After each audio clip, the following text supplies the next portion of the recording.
ஏழு தலைமுறைகள் என்னும் புதினம் ஏ.ஜி. எத்திராஜுலு எழுதிய தமிழ் புதினம். இது 2001ஆம் ஆண்டில் வெளியானது. இது அலெக்ஸ் ஹெலி என்பவர் எழுதிய Roots the Saga of an American Family என்ற ஆங்கில நூலின் மொழிபெயர்ப்பு. ஆங்கில மூல நூல் 1967ஆம் ஆண்டில் வெளியானது. இது அமெரிக்காவில் வாழும் ஆப்பிரிக்க இன இளைஞனது பரம்பரை பற்றிய கதை. உங்களுக்காக இந்நாவலை வாசிப்பது ஆ. சங்கர். 7 தலைமுறைகள் நாவல். மொத்தமுள்ள 54 அத்தியாயங்களில் 29வது அத்தியாயம். ஆப்பிரிக்காவில் ஜப்பூரில் குண்டா இருந்திருந்தால் தற்போது அவனுக்கு 3-4 குழந்தைகள் இருந்திருப்பார்கள். இதமான சுகமளிக்கும் மனைவி எப்போதும் துணையாக இருந்திருப்பாள். இதை நினைக்கும் போதெல்லாம் அவனுக்கு தற்போதைய தன் வாழ்க்கை சாரமற்றதாக தோன்றும். சமீப காலமாக அவன் உள்ளத்தில் அடிக்கடி இந்த எண்ணமே தோன்றிக் கொண்டிருந்தது. மாதத்தில் ஒரு முறையாவது உறக்கத்தில் இன்ப கனவு வந்து போய்கொண்டிருந்தது. அப்போதெல்லாம் படுக்கையில் எழுந்து உட்கார்ந்து கலவரம் அடைந்து கொண்டிருந்தான். யாரையாவது ஒருத்தியை திருமணம் செய்து கொள்ளலாம் என்றால் மாண்டிகா இனத்தில் மணமகளின் வயது 14 to 16 வருடங்கள் மட்டுமே இருக்க வேண்டும். அந்த வயது கன்னிப்பெண் அவனுக்கு தென்படவில்லை. அவனுக்கு தெரிந்த 20-25 பேரில் பெரும்பாலானவர்கள் வயது முதிர்ந்த சமையல்காரிகளே. என்ஃபீல்ட் சமையல்காரி லஜா தன்னை விரும்புகிறாள் என்பது அவனுக்கு தெரியும். அவள் தன்னிடம் அன்பு காட்டுகிறாள் என்பதையும் அவன் அறிவான். அவளையே மனைவியாக ஏற்றுக்கொண்டால் என்ன என்றும் அவன் எண்ணினான். அப்போதுதான் குண்டாவுக்கு அதில் உள்ள சங்கடம் புரிந்தது.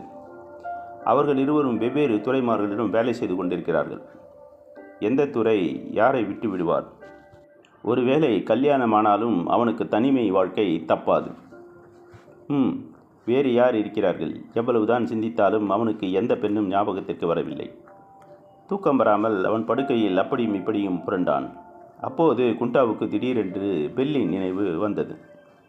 தனக்கென்ன பைத்தியம் பிடித்து விட்டதா? பெல் தன்னை விட பெரியவள், 40 வயது இருக்கும். அவளை பற்றிய சிந்தனையே வீண். பெல் அவளை தன் மனதில் இருந்து பிடுங்கி எறிந்து விட வேண்டும் என்று அவன் எவ்வளவோ முயற்சி செய்தான். அவளை பற்றிய கனவுதான் என்றும் காணவில்லையே. மேலும் அவளுக்கு தான் என்றால் எவ்வளவு இலக்காரம். அவள் தோட்டத்தில் இருந்து மகாராணி போல் நடந்து செல்ல என்னை தன் பின்னால் வேலைக்காரனைப் போல காய்கறி கூடையை சுமக்கச் செய்கிறாளே. அவளை தான் மாண்டிங்கா அழகி போல் இருக்கிறாள் என்று புகழ்ந்த போது எப்படி சீறி விழுந்தாள்! எத்தனை அலட்சியமாக என்னை பார்த்தாள்! எவ்வளவு காரமாக பேசினாள்! பெல்லுக்கு வாய் துடுக்கு அதிகம். மற்றவர்களை அதட்டும் சுபாவம். ஆனால் அவன் பாதம் வெட்டப்பட்டு வாழ்வுக்கும் சாவுக்கும் இடையே ஊசலாடி கொண்டிருந்த போது அவனுக்கு பணிவிடை செய்தது யார்? பெல் அல்லவா? அவனுக்கு மருந்து கொடுத்தது, உணவூட்டியது, வெந்நீரால் உடம்பெல்லாம் கழுவியது, அவனுடைய அழுக்கு துணியை துவைத்தது. துறைக்கு தெரியாமல் பெல் பச்சிலை வைத்தியம் செய்யாதிருந்தால் அவன் இன்று பிழைத்திருப்பானாம். அவள் நிறைவான உடல் நலத்துடன் விளங்குபவள்.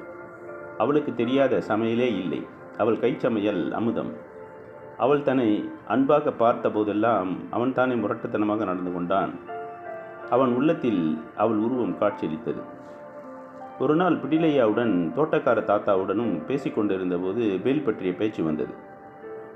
பெல் இதற்கு முன் எங்கே இருந்தால் என்று குண்டா சாதாரணமாக கேட்டான். அவர்கள் இருவரும் உடனே தலை நிமிர்ந்து உட்கார்ந்து அவனை தீட்சண்மையாக பார்க்க தொடங்கியதும் குண்டா பயந்து விட்டான். அவ எந்த விஷயமும் சொல்ல மாட்டாளையா? அவ உன்னை விட 2 வருஷம் முன்னே இங்கே வந்து சேர்ந்தா. உன்னை போலவே எங்களுக்கும் அவளை பற்றி ஒன்றும் தெரியாது என்றார் தோட்டக்கார தாத்தா. பிடிலையாவும் அதையே கூறினார். குண்டா அவர்கள் தெரியாதென்று சொன்னதற்காக வருந்தவில்லை. ஆனால் அவர்கள் பதில் கூறிய விதம் அவனுக்கு வருத்தமளித்தது. பிடிலையாவும் தோட்டக்கார தாத்தாவும் குண்டாவை பார்த்து, விரைவில் யாரையாவது ஒருத்தியை கட்டிக்கோப்பா என்றார்கள். 7 தலைமுறைகள் நாவல் தொடரும்.